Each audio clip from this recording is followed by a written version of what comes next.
Just before we go to Tehillim, where I am now, in Yetz Hashem, I'd like to share a few thoughts and about Simchas Torah. Maybe some of them I said last year. Certainly, I must have said last year, and some will be new anyway.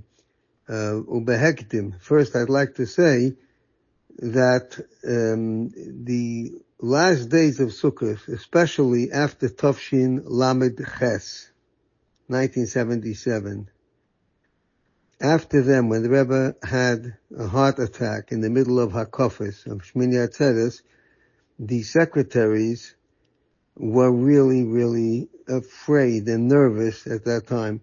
Because I was not there, Lamed Ches, I was there the next year, Lamed Tes, and it was Hoshana Rabbah at night, towards the evening, and I was walking somewhere in Crown Heights, and Rabbi Krinsky, who's a very good friend, he was driving in the car, and he saw me, and he called me in, and he said, I'll drive you wherever you're going. And in the car, he said to me that the secretaries, they're very, very nervous, dafka, because it's the first anniversary on that occasion. And I heard subsequently from Rabbi Gordon about Rabbi Klein, a secretary of the Rebbe. He heard from his father-in-law, Rabbi Benjamin Klein, that the Rebbetzin was extremely concerned and nervous because the Rebbe, his normal schedule was extremely demanding and stressful.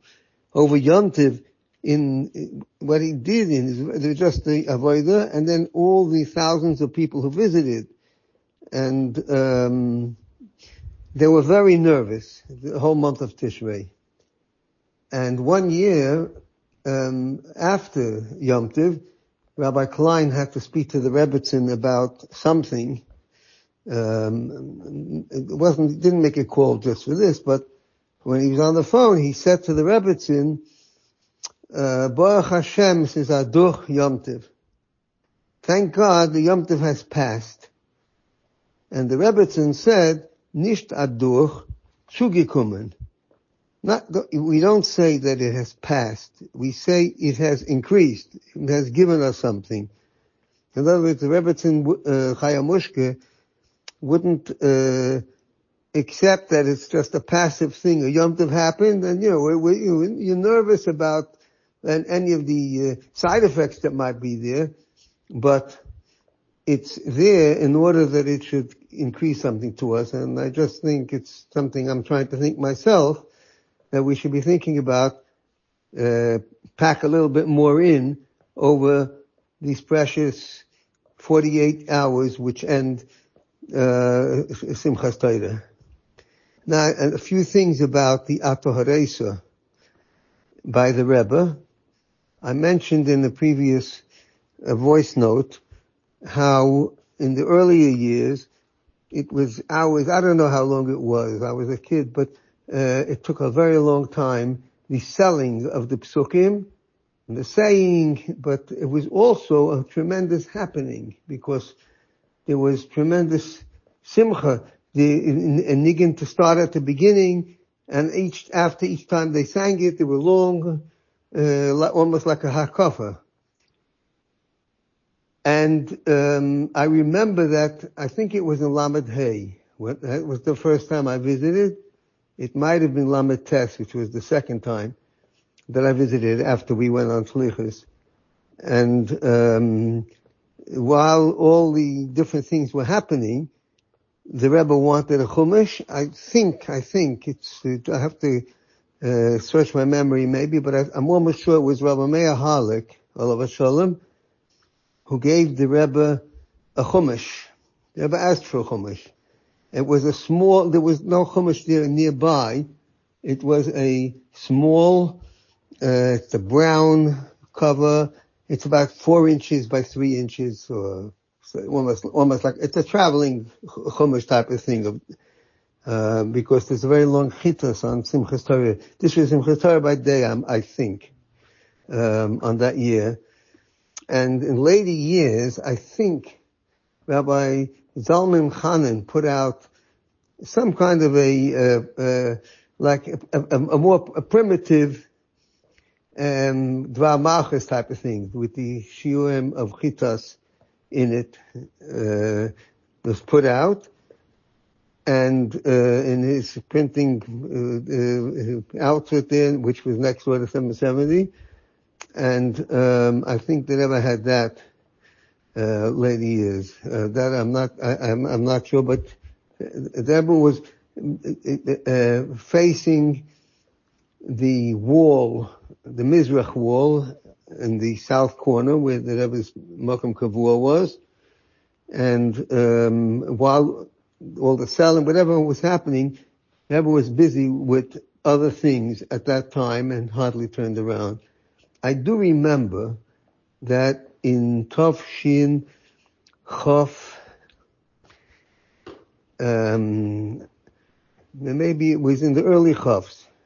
Certainly I was there and saw it, and Rabbi Talashevsky, Mordechai Talashevsky would sell on behalf of the Lubavitch Yeshiva, and he was trying to encourage and urge people to come forth with bids.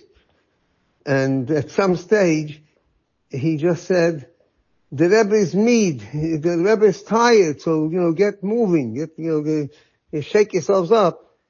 When he said that word, the Rebbe whirled around that second, like a reflex. Till then, the Rebbe was just standing, you didn't see, just was facing the wall. The Rebbe turned around and said, Ich bin nicht Mied. Hi. Ich bin Mied. Hi. I think it was that niggin started, and it was really, 770 was rocking with that niggin. I'm almost sure that was the niggin, and it was a tremendous experience. Another one, which I think I said a year ago, was that, in this occasion, in this part of the Simchas Torah, when they were going throughout the Horaisa, and there were a lot of nigunim in between, at some stage, Rabbi Chadakov came to me. I'm 90% sure it was Chav Beis. It is a small chance it was Chav Gimel. It was certainly one of those 2 years. I'm almost certain because of other simanim I have. There was, a boy, it must have been about 18, 19 years old, American boy, and he was in the crowd. You're talking about hundreds and hundreds of Bachrim and like this in that area. And, in the area near the Rebbe's place. And he was very lively. And Rabbi Chadakov told me, not now, but when you get a chance, that boy was bringing on 770 a bit, find out who this person is. And I heard just the last few years that the Rebbe told Rabbi Chadakov something. So it could be it was that same time, and the Rebbe told him to find out. Anyway, I was very close with Rabbi Chadakov always. And after Yom Tov, I saw this guy in Crown Heights, and I said, hello, how are you? How do you enjoy Yom Tov? I said, tell me about yourself. So he says, I'm not Jewish. I'm from Alabama, and he was very interested in Yiddishkeit and becoming Jewish, and was very, very intense kind of a person. And he wanted to know about conversion, about Gerus. So then that same day, maybe it was before Mincha, whatever it was, I went into the America's office, and I told Rabbi Chadakov that I had a conversation with this boy, and he told me he's not Jewish, and he wants to become Jewish. So Rabbi Chadakov said, first of all, the erste Sach was behalten the wine. First of all, keep the wine out of his sight. That was the first thing, and I was just impressed. A subsequent story happened with somebody from England who the Rebbe told him to check the tefillin. It was brand new, the most expensive tefillin possible, and it was Mr. Rader. alav shalom, and he just bought them in Kfar Chabad that summer, and this was in December when he had his first Yechidus, Kislev time, and he told her, I just got brand new tefillin in Kfar Chabad, the most expensive available then.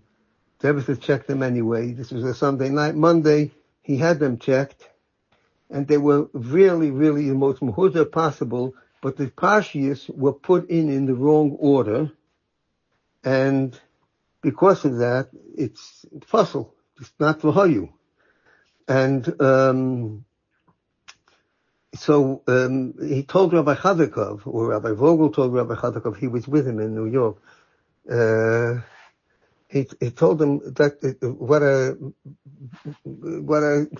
amazing thing it was that he had these very special films. The Rebbe insisted to have them checked, and they were possible in this way, that really they were perfect quality, except the pashas had been mistakenly put in the wrong way. Rabbi Chadakov was not amazed at the moifis. Rabbi Chadakov immediately said, there's only an hour to shkia. He has not fulfilled the mitzvah of tefillin this morning, Monday morning. Quickly he should go put on tefillin now. And I always thought that Rabbi Chadakov was a Malum bin Nissen. He saw miracles daily, probably multiple times in a day. But the halacha had to be followed. That was the story with the tefillin. Here is, well, the first thing he said was, what is the halachic implication? This person should not handle the wine. That was the first thing. And then he said, Lubavitch is nishkein rabbonische Kerperschaft. Lubavitch is not a rabbinic organization. Send him to Agudas Rabbonim. He told me where to send him, Broadway or somewhere. In Tafshin Lamed Hey, it was the first time I visited, the day of Simchas Torah. They maneuvered the tables in a way that there was like a pathway for the Rebbe. But somehow they made a mistake somehow, and it was like a maze which is impossible to get through over there. And the Rebbe, this was noticed by a lot of people, but not, only a very small fraction of the people who were actually present. But I was near, and Rebbe put his hands on the table and swung himself over the table because there was no opening there. But at that time, the person who had Hagba had said Kiddush and taken a lot of mashke and was a bit tipsy, and people were worried about Sefer Torah, so some people start screaming, hey, Sefer Torah, and they start running over to him and to grab him or to pull the Sefer Torah. The Rebbe noticed it, and the Rebbe just said a few words. He said, the mensch is mehr wichtig. 5 words. The person is more important. In other words, even more important than the Sefer Torah.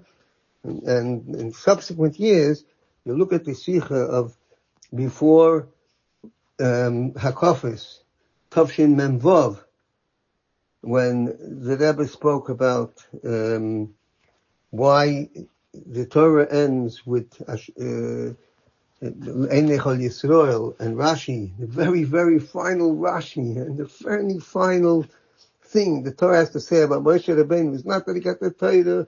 The most sublime thing he ever did was he broke the luchos, and that's how you celebrate Torah. And the Rebbe spoke. The Rebbe was b'chiyas neiros. The Rebbe was crying very, very much about the Maila of Jews, and it's to tell you that however great the Torah is, the Yid is mehr wichtig.